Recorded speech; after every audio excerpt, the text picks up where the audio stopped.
Welcome to 5 Minutes of Mime, the weekly podcast dedicated to the performance art of mime. I am your host, S.E. Ankerman. Doe, a deer. We all know how the techniques of mime form the foundational art that is the basis of movement in dance, acting, and acrobatics. And if we've been listening to 5 Minutes of Mime, the weekly podcast dedicated to the performance art of mime, we know mime is a universal language enabling communications across classes and cultures. But do we know mime is also our best hope for communicating with extraterrestrial intelligent species? The 1977 film Close Encounters of the Third Kind portrays the reception of alien visitors by scientists and laymen in Wyoming. These aliens use a language of music and a primary phrase of 5 notes to communicate with their primitive hosts. While forming the base of a compelling score by John Williams, such phrasing would in practice not be likely to develop. Sound does not travel through the near vacuum of space. That light does travel through space, and at a speed 874,000 times the speed of sound, makes mime the logical choice for long-range interspecies communication. Typical of the level of accuracy we have come to expect from Hollyweird, the film contains barely any encounters of the third kind. Instead, we see encounters of the first, second, fourth, and even eventually fifth kinds, before a brief display of the third kind in the film's climax. For tonight's performance, our mimes portray a scene of a hypothetical close encounter of the seventh kind.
In a rare display of accuracy from a Steven Spielberg film, we see the use of hand signals by scientist Claude Lacombe to portray the 5 notes of the alien signal.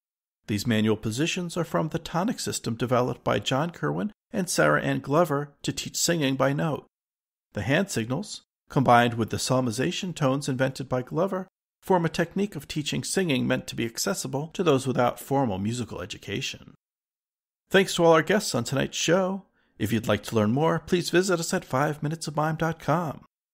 Join the conversation on our Facebook listeners page, the 5 Minutes of Mime Quiet Storm, and on Twitter at 5 Minutes of Mime. Send your comments to comments@5minutesofmime.com.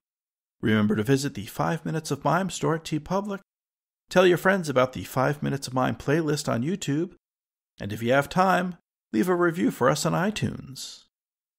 From the 5 Minutes of Mime team and myself, S.C. Ankerman, see you next Thursday. Until next mime, good night.